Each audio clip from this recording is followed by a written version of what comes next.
Jelaskan secara singkat tentang sejarah jurnalistik radio. Perang Dunia Kedua disebut-sebut sebagai awal kejayaan radio sebagai media jurnalisme.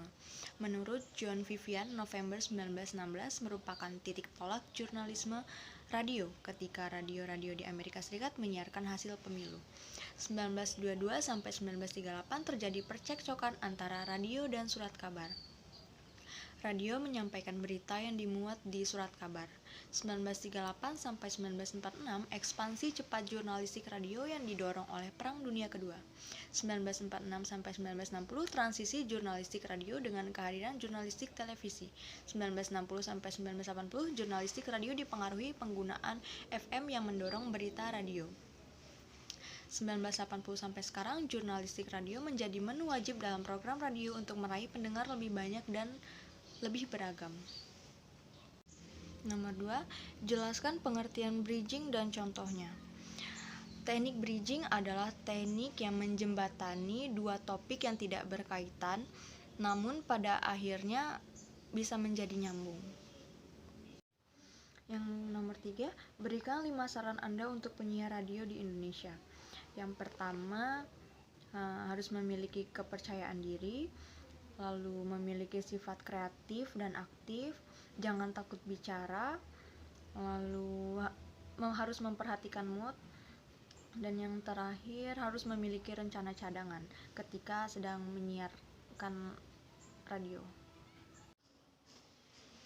107,1 FM Radio Mercu Buana, Station for Creative Student. Good afternoon rekan Buana, gimana kabarnya siang hari ini? Semoga sehat dan penuh semangat ya.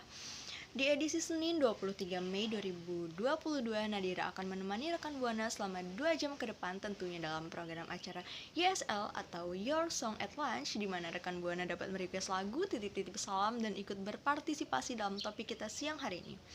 Langsung aja nih kita dengerin satu lagu pembuka dari Malik and the Essential with dia Check This Song.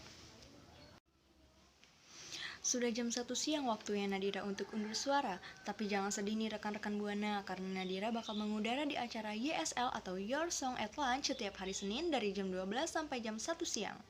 Terima kasih buat rekan Buana yang udah dengerin Nadira siaran hari ini dan udah ikut berpartisipasi via Twitter dan SMS. Nadira pamit, wassalamualaikum warahmatullahi wabarakatuh. Bye! Sejarah coronavirus bermula pada laporan pertama wabah COVID-19 yang berasal dari sekelompok kasus pneumonia manusia di kota Wuhan, China, sejak akhir Desember 2019. Tanggal paling awal timbulnya kasus adalah 1 Desember 2019. Gejala dari pasien meliputi demam, malaise, batuk kering, dan dyspnea yang didiagnosis sebagai gejala infeksi virus pneumonia. Awalnya, penyakit itu disebut pneumonia Wuhan oleh Pers karena gejala yang serupa pneumonia. Hasil sequencing genom menunjukkan bahwa agen penyebabnya adalah coronavirus. Pada 2 Maret 2020, Presiden Joko Widodo menyebutkan ada 2 warga negara Indonesia yang positif terjangkit virus corona. Keduanya merupakan warga Depok, Jawa Barat. Dalam konferensi pers saat itu, Jokowi menyebut dari hasil penelusuran tim dari Kementerian Kesehatan, 2 orang tersebut terjangkit corona sejak kontak dengan warga negara Jepang. Setelah dilakukan pengecekan dan pemeriksaan, 2 orang yang kontak dengan warga negara Jepang tersebut pun dinyatakan positif corona.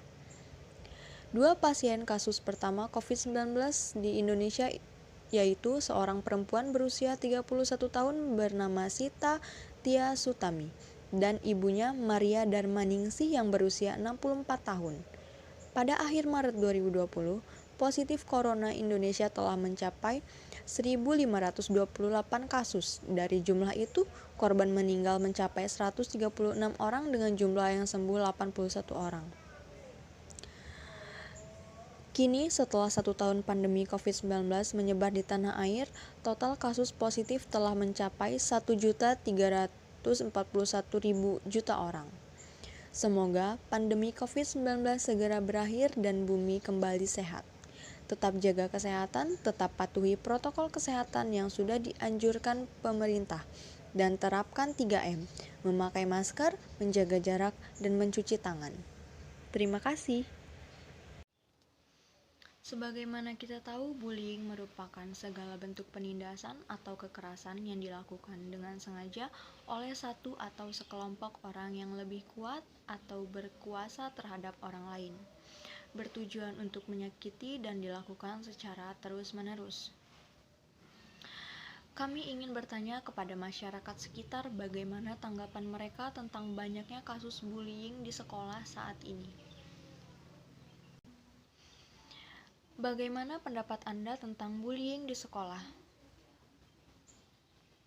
Menurut Bapak, bagaimana sih Pak cara untuk mengurangi aksi bullying di sekolah? Apakah Bapak pernah menyaksikan secara langsung aksi bullying di sekitar Bapak? Baiklah Bapak, terima kasih atas tanggapannya. Baiklah, itu saja jawaban untuk UTS Radio Journalism. Saya Nadira Primadita. Terima kasih. Wassalamualaikum warahmatullahi wabarakatuh.